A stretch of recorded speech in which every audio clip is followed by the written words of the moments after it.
we please welcome a legend in his own lifetime, Andy Stewart.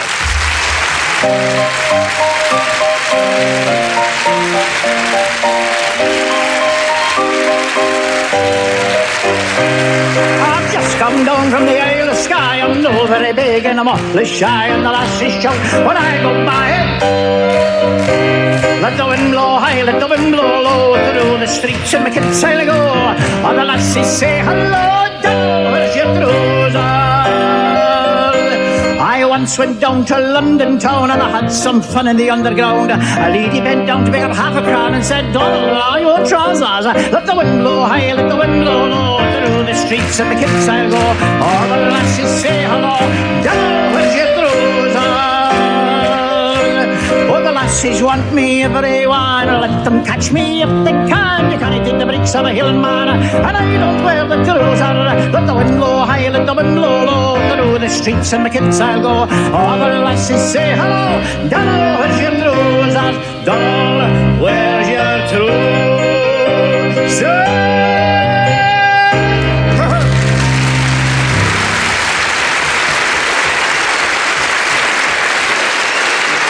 Thank you very much.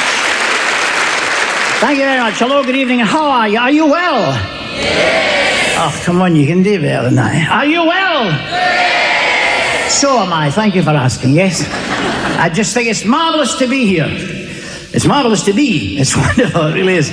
Terrific. You know, the very first place I played in Dundee was Dundee a long, long time ago when I was 17, about 23 years ago.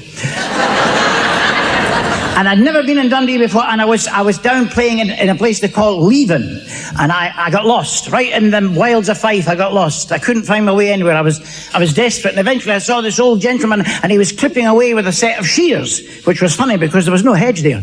And he was and I rolled down the window. I said, "Excuse me, sir, am I on the right road for Dundee?" He says, "Dundee, Dundee, Dundee." Oh, he says, "I wouldn't let you see. I wouldn't let you pick your line." I said, "Well, perhaps I've taken the wrong turning and I'm going towards Perth." He says, Perth. Oh, I wouldn't let you see. I wouldn't let you put your eye. And I said, "Tell me, are we in Scotland or England?" He says, "Scotland or England? Oh, I wouldn't let you see. I wouldn't let you put your eye." I said, "You know your trouble, you're daft." He says, "I am maybe daft, but I'm not lost."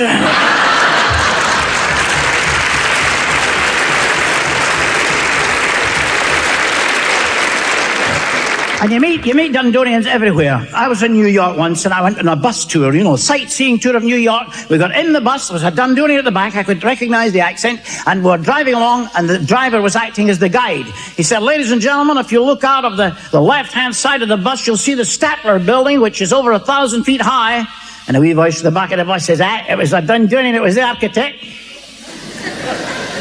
This old bus just put their heads down, And then we came along and he said, "Ladies and gentlemen, on the right-hand side now, you can see the Woolworth building, which is one of the tallest buildings in the world." And the wee fellow at the back says, "Aye, it was a Dundonian, it was a foreman builder."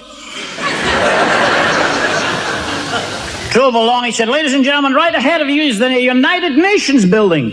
And I'd just like to say, before I hear from our friend in the back, that a Dundonian was not the architect and a Dundonian was not the foreman builder. He says, "No, but it's a wee wifey for Lochie that cleans the windows."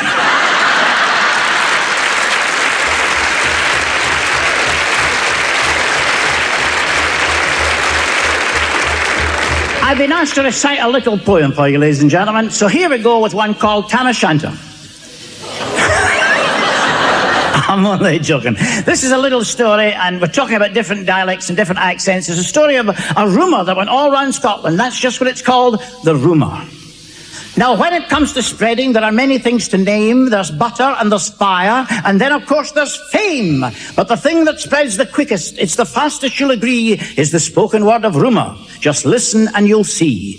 Now, the rumour I would speak of here was started by a man in Inverness who whispered it from in behind his hand. "Did you hear what I heard, Willie? Man, that's awful. Yes, that's right. You'd never have believed it, man. It gave me such a fright."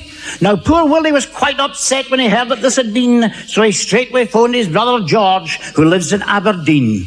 "Oh, dearie me," says Geordie, "man, that's off. I've had a shock. I had to tell your cousin Rob for next to me the broch." But instead he told his sister Jean, a bus conductress lass. She told Steenhive and Laurencekirk and Ilketoon she'd pass. Well, that's what I heard anyway. I just that keep it to yourself. And they did keep it just like her and couldn't wait to tell. Until she reached Old Forfar town, where once more nothing loath, she told it to a fisherman who told it to her broth. By Chihuahua was their reaction, or perhaps just derime me, and they couldn't wait to tell the tale from the gate until Dundee. Well, never, no sail word, no, never in their life. But they crossed the water, and of course the story spread to Fife. It was told at every meeting place and spread from door to door. Though they listened cautiously at first, they soon said, "Tell us more."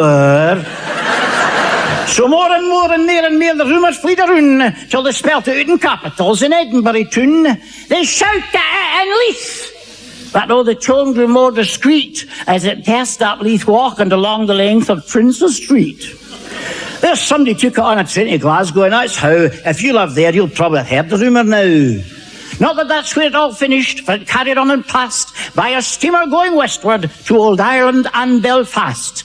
Is that the truth, the Irish said? They thought it was a shame. No, they didn't like the rumour, so they sent it home again.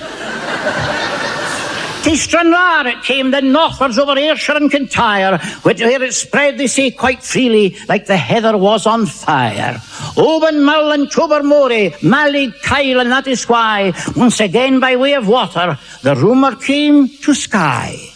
But they couldn't tell it further, and the reason is because, by the time it reached the islands, they'd forgotten what it was.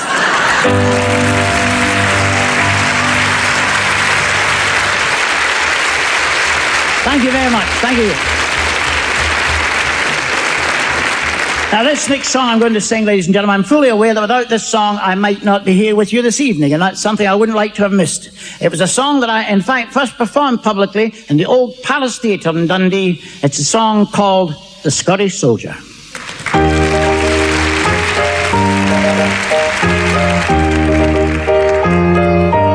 There was a soldier, a Scottish soldier, who wandered far away and soldiered far away. There was none bolder, with good broad shoulder. He'd fought in many a fray and fought and won. He'd seen the glory, he'd told the story of battles glorious and deeds victorious. But now he's sighing, his heart is crying, to leave those green hills of Tyrol, because those green hills are not Highland hills, or the island hills. They're not Mylands hills, and fair as these green foreign hills may be, they are not the hills of home.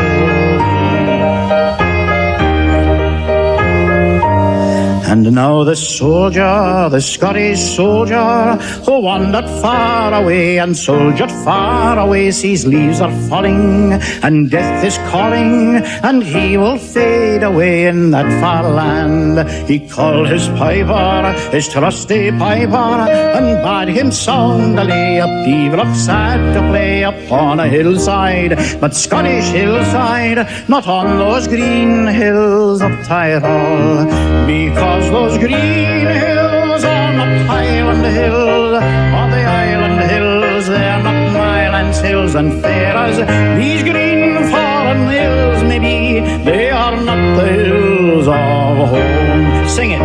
Those green hills are not Highland hills, or the island hills.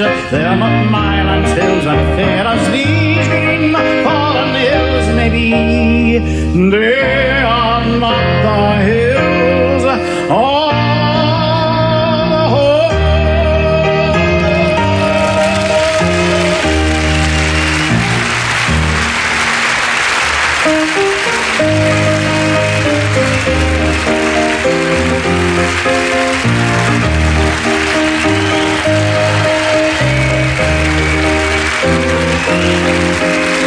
Thank you very much. May I just say how grand it is to be back living in Arbroath. It really is a treat. It really is wonderful. For years I lived in the country, and I love the country. I really love it. I used to get up at 6 o'clock in the morning, throw open your bedroom window and climb inside. And there was no neighbours to see you. That was the healthy part, you know. A couple of years ago, so my wife Sheila and I were at an annual farmers' ball, and what a night it was. The food was flowing everywhere. And after it was over, we all scaled out the door. We couldn't have walked, we just scaled. And these two old farmers, Willie and Sandy McGregor, they're brothers, and they got out of the hall and they got into their great big Mercedes and away they went home. And halfway home, the car started to act very strangely. It wouldn't straighten out in the corners quickly enough. I've driven it myself. Well, I turned around to Sandy, she says, "What you're doing? What you're doing? The car's going all over the road. You're way over to the right-hand side. There's a hedge in front of you. You're too late. It's behind you now. You're in a field. Watch out the coos. Mind the ball too. Look out, look out, look out for the old woman in the bicycle." His brother says, "I don't know what the hell you're shouting at me for. It's you it's driving."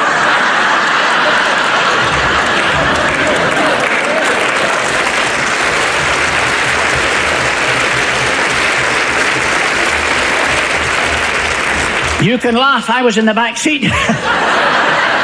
Here's a wee song I would like to dedicate to all those like myself who are proud grandfathers. This is a little song that I wrote a couple of years ago, 6 years ago exactly almost, when my first grandchild was born. We now have 10 of them, but we love them all equally, and this is a song that I dedicate to all the granddads in the hall. And it's called "It's Nice to Be a Grandpa." Oh, it's nice to be a grandpa when you're getting a kind of old. For there's bonny bairns to cuddle and there's stories to be told. They are your little treasures and you've got a heart of gold. Oh, it's awful, awful nice to be a grandpa. You can hug them, you can kiss them, you can love them all you know. And you needn't break the magic spell when it's time to go. If you're getting kind of weary, just say here's your bairn to hold. Say it's mummy or it's dad when you're its grandpa. Ah, it's nice to be a grandpa and to give the bairns a treat. You tell of when you were a hero, you never could get beat. When the enemy saw you coming, James the buglers blew retreat. In the days of yore before you were a grandpa, you can hug them, you can kiss them, you can love them all you know. And you needn't break the magic spell when it is time to go. If you're getting kind of weary, just say here's the bairn to hold. You get away with that when you become a grandpa. So here's to every grandpa that is living in the land. I'd like to buy a drink to you and I'd like to shake your hand and reminisce about the days so wonderful and grand. The days of yore before you were a grandpa. Oh, you can hug them, you can kiss them, you can love them all you know. And you needn't break the magic spell when it is time to go. If you're feeling fair for fucking, just say here's your bairn to hold. You get away with that when you become a grandpa.